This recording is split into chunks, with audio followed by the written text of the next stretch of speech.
कुलस्वामिनी कला केंद्रावर एका आफेमुळे नागरिकांनी हल्ला केला।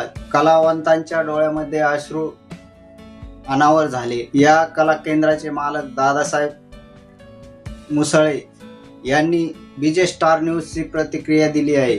नमस्कार, आज आपण कुलस्वामिनी कला केंद्र या ठिकाणी आलेलो आहोत। आपल्यासोबत कुलस्वामिनी कला केंद्र याचे ओनर आहेत। तर काय सांगाल, काय नाव आपलं? दादाराव मुसळे। कुठून आहेत आपण? मी तालुका मोहोळ, जिल्हा सोलापूर। मी ह्या कला केंद्राशी संबंधित असताना आमचा हा पारंपरिक व्यवसाय कला केंद्र, माझी आई असेल, माझी बहीण असेल किंवा आमचा परिवार जे बी आहे ते कला केंद्राशी निगडीत आहे।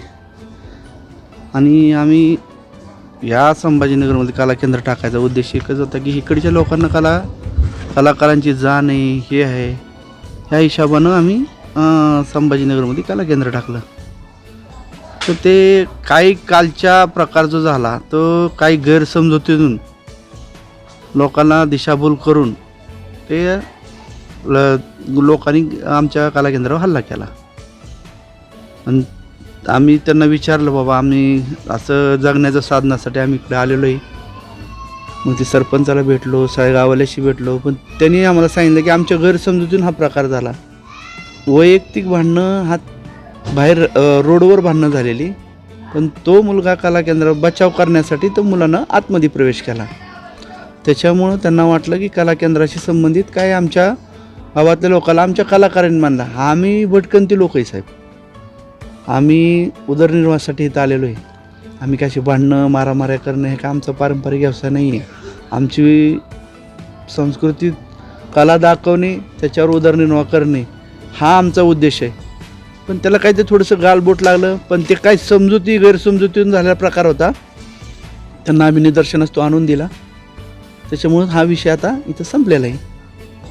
परंतु प्रत्येक दुसरे कला केंद्र असतील, बाहेरचे कला केंद्र असतील, लोकांचा बघण्याचा दृष्टिकोन कला केंद्राकडं हा वेगळ्या दृष्टीनं चालला आहे। कुठंतरी आम्ही महाराष्ट्राची लोककला जपतोय हा विचार लोक नाही करत। लोक ते गौतमी पाटलाला बघायला लोक जातात, किंवा स्टेजवर किंवा आपल्या टी व्ही माध्यमातून उघड्या बाया अंग प्रदर्शन करतात, ते आवडतं। आमच्या ज्या महिला आहेत ते बंद रूममध्ये नाचतात, मान्य आहे आम्हाला, परंतु अंगावर पूर्ण साडी परिधान करूनच आमची कला सादर करतो आम्ही। तरी लोकांचा आमच्याकडं बघण्याचा दृष्टिकोन हा वेगळाच येतोय।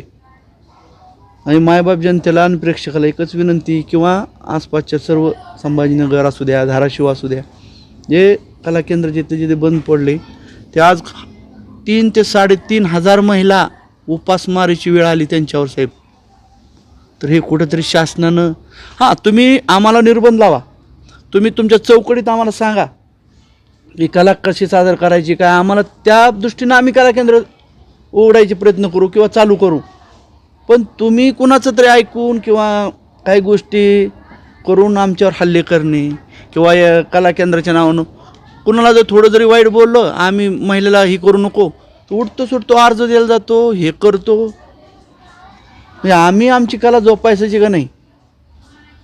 प्रत्येक कला केंद्राच्या मुलीच्या मागं प्रपंच एक मुलांचं शिक्षण आहे। आज मला सांगा, वृद्ध कलावंत आमच्याकडं, त्यांना समाजात कोण आहे? ते शेती करू शकतात का? शेतकरी म्हणून मोलमजुरी करू शकतात का? त्यांना कोणी जपायचं? हे सर्व जे कला केंद्र मालक चालक आहेत ना, ते सर्वजण त्यांच्या उदरनिर्वाहासाठी शासनाकडे प्रयत्न करत आहेत।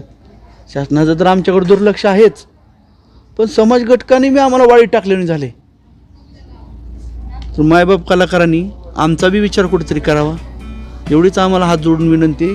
आणि ह्याच्यामधून धाराशिव जिल्हा असेल, संभाजीनगर असेल, लातूर असेल, जे मराठवाड्यातली कला केंद्र आहेत किंवा पश्चिम महाराष्ट्रातली कला केंद्र आहेत, ते आज उद्ध्वस्त व्हायच्या मार्गावर आलेत। कारण लोकांचा दृष्टिकोन जोपर्यंत आमच्याकडे सकारात्मक होत नाही तोपर्यंत आम्हाला जगण्याचा मार्ग नाही। एक दिवस आम्हाला कुठेतरी रस्त्यावर भीक मागायची पाळी, याची शासनाने दखल घ्यावी। मी हात जोडून माननीय देवेंद्र फडणवीस साहेब असतील त्यांना विनंती करतो की आमच्या कलाकाराचं एकदा तरी ठहाव मांडा किंवा मरणाशिवाय पर्याय नाही.